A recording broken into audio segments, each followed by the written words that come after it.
welcome to another video in my podcast.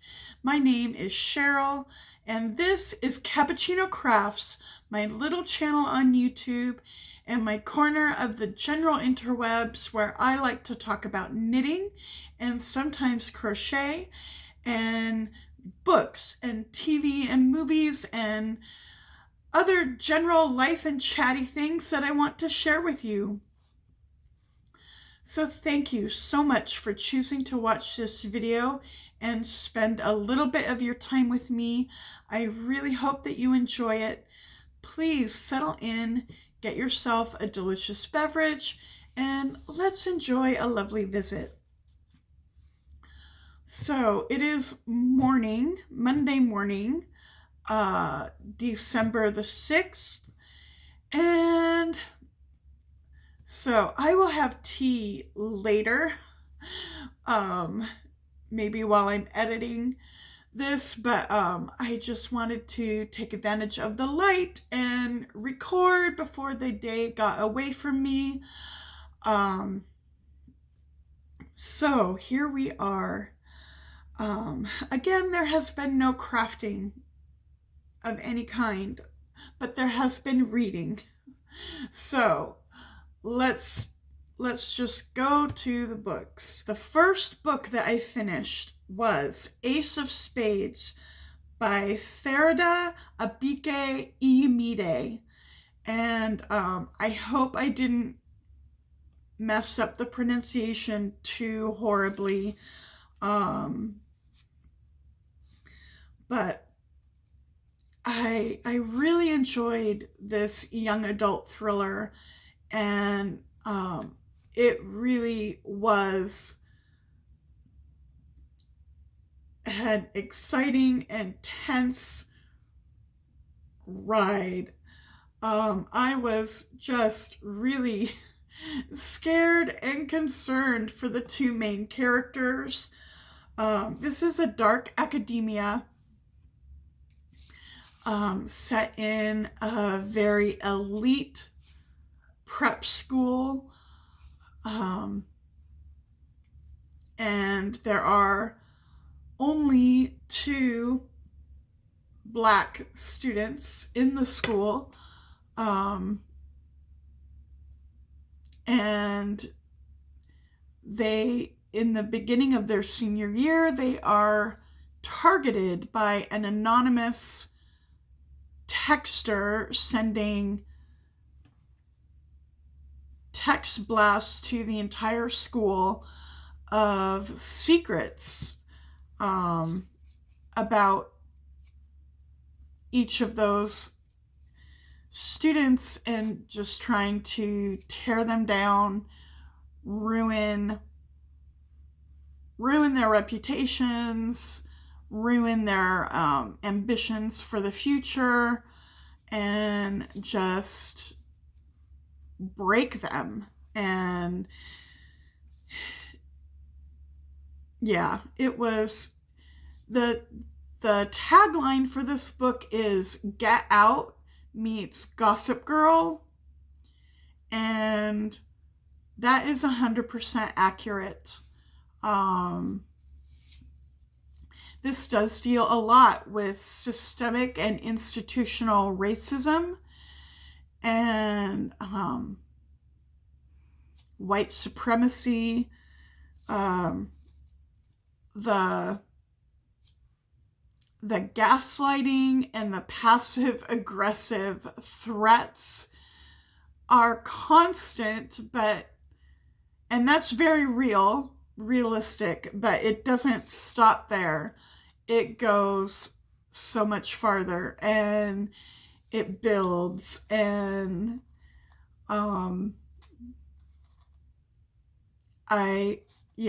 this was so tense, and I was really worried about what was going to happen to these 2 students, because I did really care about them as characters, even though they're not perfect characters. They definitely are not they have character flaws and they're not perfect people. They're not always likable, especially the young woman. I'm sorry, I can't remember her name right now. I'm bad at character names. Especially after I'm like several days removed from having finished the book. But yeah, it's a lot. And the ending was satisfying. It went there. It did not disappoint. And I really, really enjoyed this book. And I think it had a lot to say. It also really shone attention and a little spotlight on the intersection between sexual orientation and race,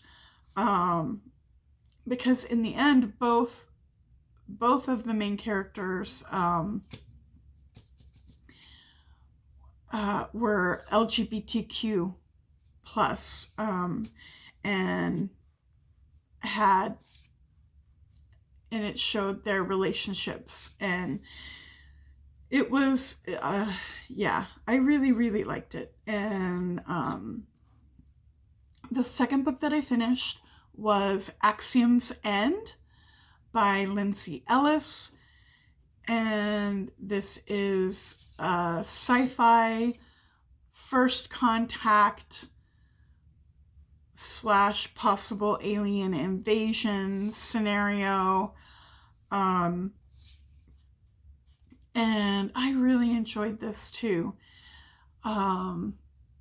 It had a good balance between ideas and reflecting on things like cultural differences, linguistics, communication, morality, family relationships, and politics. But also that did not bog down the plot for me.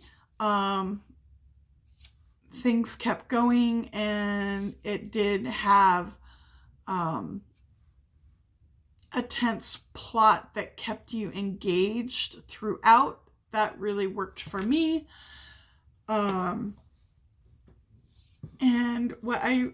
one thing I enjoyed about this is that the aliens are really, really alien. They are not humanoid like at all. Yeah, and I really appreciate that. Not that humanoid aliens and aliens that are very similar to us and that are more relatable are bad. They just can tell different kinds of stories and do different things. But it is nice to have super alien aliens. Yeah, the ideas in this book are not new ideas to sci-fi. Sci-fi has really liked to talk about culture and linguistics and communication between humans and alien politics and human politics for a long time. But I do think Lindsay Ellis puts her voice on it and her spin on it, and she sets it in late 2007 in the United States, so the end of the George W. Bush administration, and there's a high-profile whistleblower and a lot of controversy about government secrets and government conspiracies and all of that kind of stuff. So, she puts it in the context that she chose and has her own voice to add to it. So I enjoyed it, and I do plan to continue on with this series. The second book was recently published.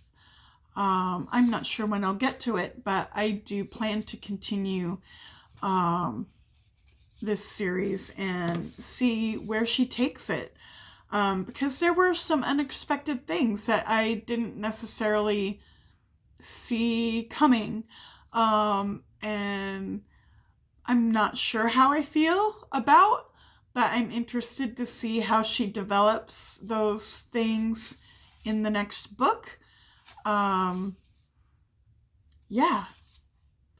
So that is Axiom's End. And I also watched the last 2 episodes of Doctor Who Flux yesterday. So now we're talking about TV.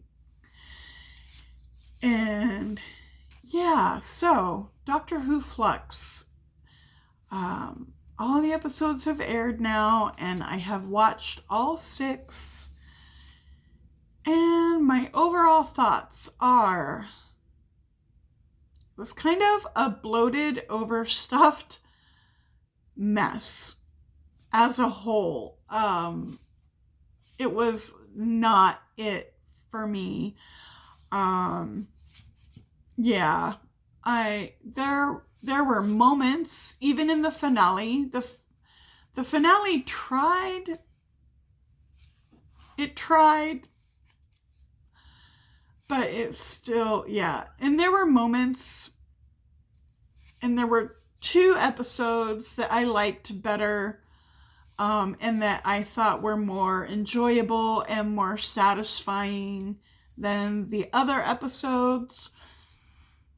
But as a whole,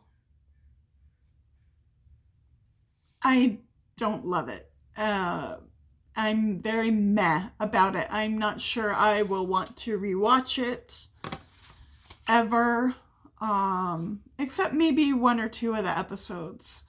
There were a couple characters that I really liked, and there were moments that really shone, but it was not enough.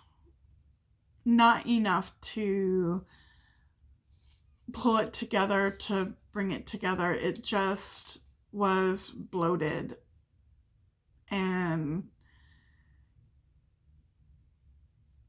there was a lot that just didn't need to be there, and it would have been better to have it a little more focused, and tell the story better with fewer of the characters and fewer of the subplots. Yeah. So that's that. And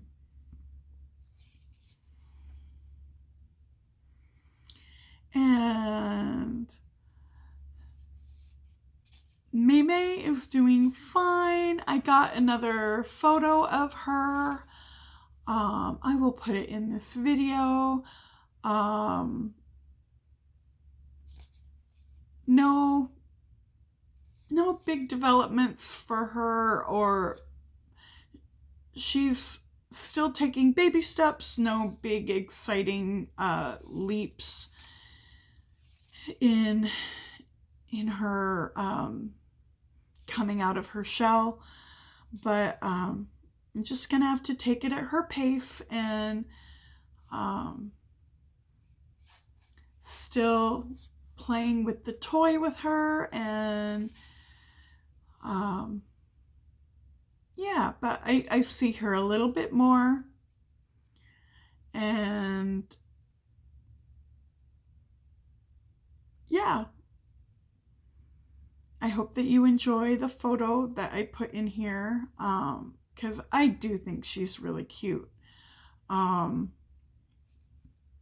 it's kind of funny, her little chin, she has that little white chin, and I think that gives her a really cute look, but also makes her look a little bit grumpy.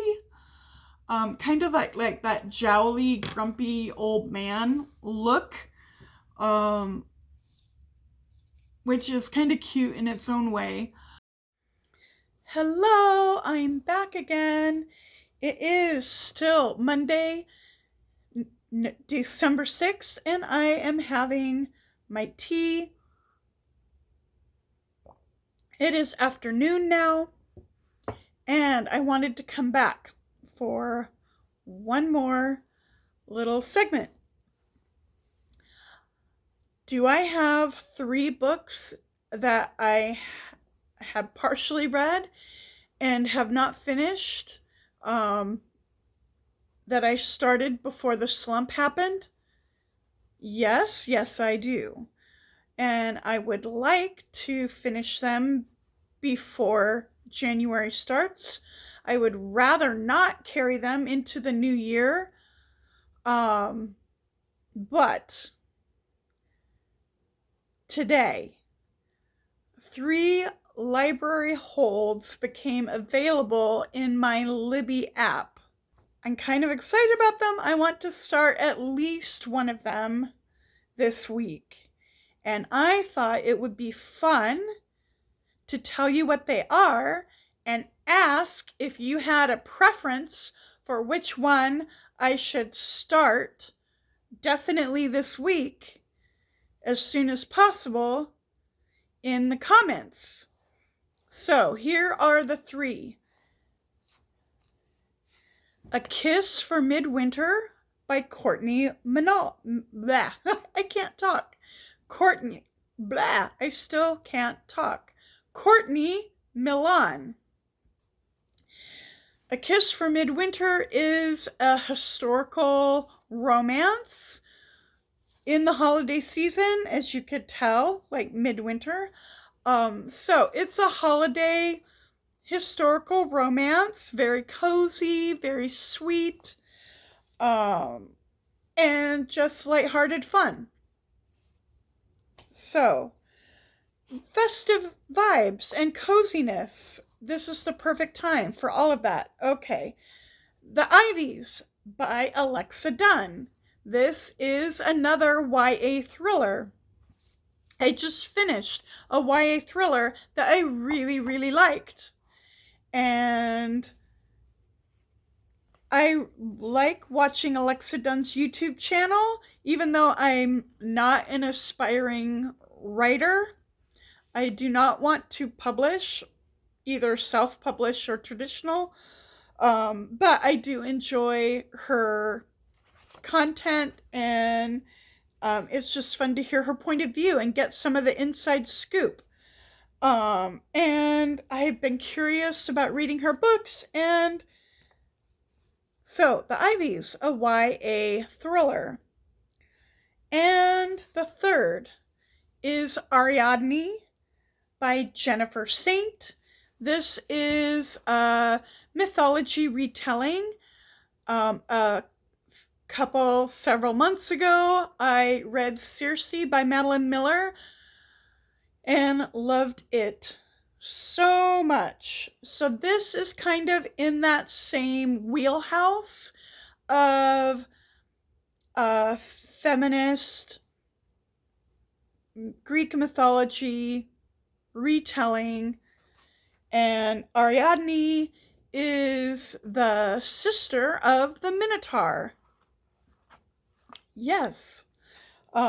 So she has a really interesting story, and I am very excited to read that too. So, if you have a preference for which one I need to start ASAP, please let me know in the comments. A Kiss for Midwinter, the holiday romance, the Ivies, the YA thriller, or Ariadne, the Greek mythology retelling with a feminist twist.